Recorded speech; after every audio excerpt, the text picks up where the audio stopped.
Perkenalkan, nama saya Fathul Ula. Saya dari Prodi Teknologi Informasi dengan NIM 23059030 476. Saya ingin mengerjakan soal UAS saya dari dosen pengampu Dr. Novan Maulia, LCMA.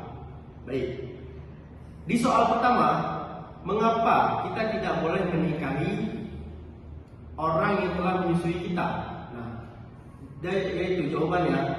Dalam tradisi Islam, menyusui bukan hanya tentang nutrisi, tetapi juga merupakan cara untuk menjalin ikatan kekeluargaan antara ibu menyusui dan anak.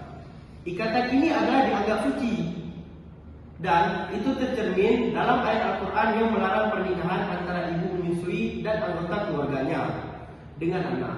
Ini seperti adopsi simbolis, di mana anak dianggap bagian dari keluarga kepada Anda. Di pertanyaan nomor 2, apakah sihir itu nyata? Jadi jawaban dari saya itu, ayat Al-Quran tidak dimaksudkan untuk dianggap sebagai fakta sejarah atau ilmiah, melainkan sebagai cara untuk menyampaikan pesan spiritual. Kisah dua malaikat yang mengajarkan sihir kepada manusia berfungsi sebagai peringatan tentang bahayanya mencari kekuasaan dari ilmu yang dapat menimbulkan kerugian dan korupsi. Pikirkan, sihir sebagai suatu bentuk manipulasi spiritual, sama seperti seseorang dapat menggunakan karisma atau pengaruhnya untuk memanipulasi orang lain. Sihir dipandang sebagai cara untuk memanipulasi kekuatan tak terlihat yang membentuk realitas kita. Ini bukan tentang trik sulap atau ilusi, tapi tentang memanfaatkan alam spiritual untuk mencapai tujuan tertentu. Saya memahami bahwa konsep ini mungkin sulit untuk dipahami atau diterima dari sudut pandang ilmiah, tetapi bagi saya ini adalah masalah iman dan keyakinan. Saya percaya bahwa ada kekuatan di luar pemahaman kita yang membentuk realitas kita, dan sihir adalah salah satu aspeknya itu. Selanjutnya, di pertanyaan nomor 3, kenapa anak angkat itu tidak mendapatkan warisan dari ayah angkatnya? Di dalam Islam, pewarisan didasarkan pada hubungan biologis. Al-Quran menekankan pentingnya menjaga garis keturunan biologis dan hubungan keluarga. Apabila seorang anak diangkat, maka ia tidak menjadi anak kandung dari orang tua angkatnya. Oleh karena itu, mereka tidak berhak mendapatkan warisan darinya. Di dalam Islam, konsep menjadi orang tua tidak hanya sekedar memberikan perhatian dan dukungan, tetapi juga tentang hubungan biologis. Al-Quran dan hadis menekankan bahwa orang tua angkat bukanlah orang tua kandung dan tidak boleh dianggap demikian. Hal ini untuk mencegah terjadinya kesimpangan atau perselisihan mengenai warisan dan hubungan keluarga. Islam menyediakan solusi alternatif bagi orang tua angkat untuk mengasuh anak, seperti pengasuhan atau kafalah dan penjaminan atau wisayah.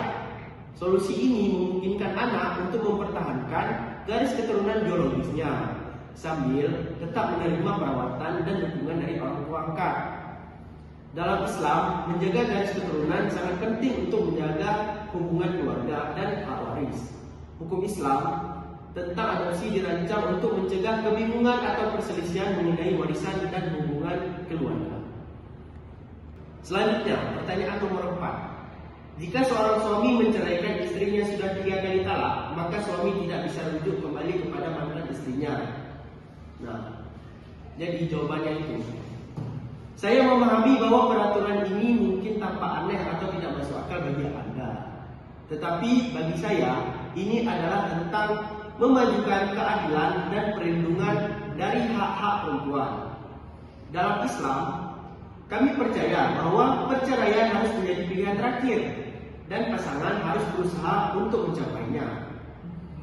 Berdamai dan mengatasi masalah mereka, aturan perceraian dan pernikahan kembali dirancang untuk mencegah pelecehan dan eksploitasi, dan untuk memberikan kebebasan kepada perempuan untuk membuat pilihan mereka sendiri, meskipun hal ini mungkin tidak masuk akal dari sudut pandang sekuler. Bagi saya, ini adalah masalah tentang keimanan dan keyakinan. Selanjutnya nomor 5. Islam menyamakan istri dengan kendaraan baru. Bukankah doanya sama? Patutkah demikian? Nah, jadi teman-teman, saya paham kalau persamaan antara doa minta kendaraan baru dan istri mungkin terasa aneh bagi Anda. Tapi bagi saya ini tentang mengungkapkan rasa syukur dan kerendahan hati di hadapan Allah. Dalam Islam, kami percaya bahwa semua nikmat, baik itu kendaraan baru atau pasangan baru, adalah anugerah dari Allah yang memerlukan rasa syukur dan perhatian kita. Doa seorang suami terhadap istri barunya bukan tentang memandangnya sebagai harta, melainkan tentang memohon petunjuk dan keberkahan Allah dalam kehidupan baru mereka bersama masalah iman dan pemahaman. Dan saya harap Anda dapat menghargai konteks dan semangat di balik doa-doa ini. Dan pertanyaan nomor terakhir, kenapa Islam melarang pria memakai emas dan sutra?